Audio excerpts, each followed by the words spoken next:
Hi, I'm Deputy Doug Simula of the Delaware County Sheriff's Office. I'm also a longtime school resource officer for the Olentangy Local School District. And today we're here to talk to you about some bicycle safety. It doesn't matter if you're going 3 doors down the street to your friend's house or a mile-long trip around your neighborhood with your parents, you need a bike helmet. Okay, but you've got to make sure of a couple things. Number one, you got to have the right size. Make sure it fits you properly. Number two, you've got to get it on straight. The thing that I always teach kids is to take these 2 fingers right here and put them flat against your forehead. The bottom one should be on your eyebrow, the other one right above it. And then when you do that, you take your other hand, this is your helmet, and you put it up against your forehead like you're saluting, and you slowly bring your helmet down till it touches those top fingers, and when it does, you stop, pull those away. Now you have a nice straight bike helmet.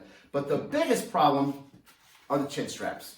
When you buckle your chin strap, you should be able to squeeze 2 fingers between your chin and your chin strap. If you can wiggle a bunch of fingers in there, it is way too loose. You've got to tighten that up, because if you fall off your bicycle and you're going down, we don't want this wiggling around. We want it in place so it's protecting your head. And then lastly, on the bike helmet, these are only guaranteed to work one time. If you fall off your bike, scooter, or skateboard and you somehow hit your head, it doesn't matter if you see big cracks in it or not. You've got to replace it, because the styrofoam on the inside of it may have cracked. And if you keep wearing a helmet that's already cracked, whether you can see the crack or not, and you get another helmet or another accident with your bike, it will not protect your head the same way the second time. So these can be replaced. We cannot replace your head. Wear this bike helmet every time you ride your bike.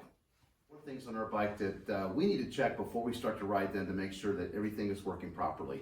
And the first thing are our tires. Every time you ride your bike, you should give your tires a nice squeeze and make sure that you have plenty of air in your tires. If you don't, pump them up. Don't pump too much though, because you could actually pop the inner tube on the inside. And if you're not sure how to do that for my younger elementary students, ask mom and dads for help.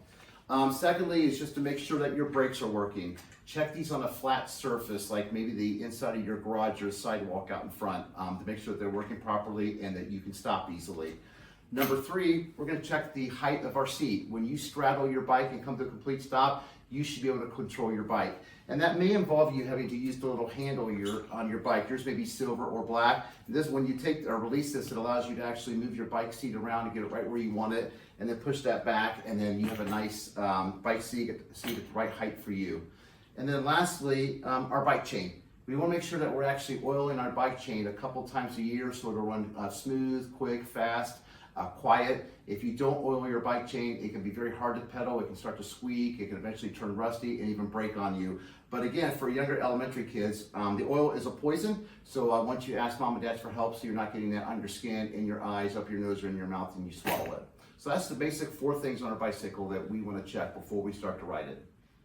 The next thing is to talk about some safety features that we can add onto our bike that not only make it more fun, but obviously makes the bike much safer for us. And the first thing I added on my bike was a headlight.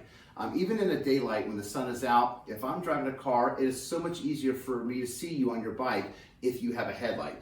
And also, not only is that important to have it on the front, but it is equally important to have lights on the back. So for those of you that are riding your bikes in the street, which you are legally allowed to do, if you follow the rules of the road and you ride your bike on the right-hand side, it's really the cars coming up behind you that need to see you as well. So it's not just the cars out front, but the cars behind you. You can have reflectors on your bicycle. They do an okay job, but the lights are much, much better. Also, just as important is to make sure that in addition to people seeing you, that they can hear you. This is really important for those distracted drivers out there, people that are still out there looking at their phones, texting and driving, which is against the law. If a car doesn't see you, you want to make sure that they can at least hear you so that you don't get yourself hurt. In addition to that, another safety feature I added onto my bike was a mirror.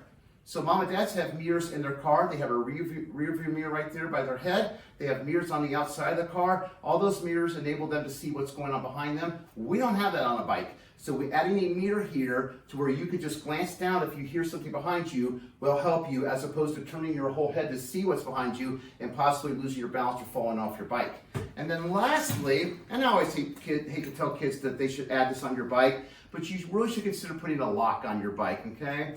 The great news is that we live in a wonderful county where we have very few bad strangers out there around this area, but the not so good news is we have some people who like to take things that don't belong to them. So adding a bike lock to your bike is so important. Whether you're going 3 doors down to your friend's house or a trip to the park, lock this thing up. Wrap it around something that's in the ground, a tree, a post, a pole, a gate, a fence, something that isn't going anywhere, so that your bike is there safely upon your return.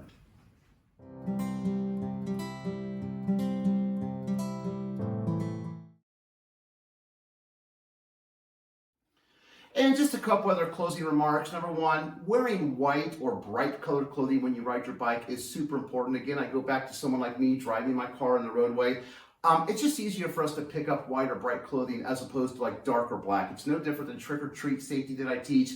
I always tell kids or encourage them, try not to wear dark or black colored costumes. I know they're popular, but it's just harder for us to see them come evening hours. Secondly, shoes. Wear shoes. Wear proper shoes that cover your entire feet.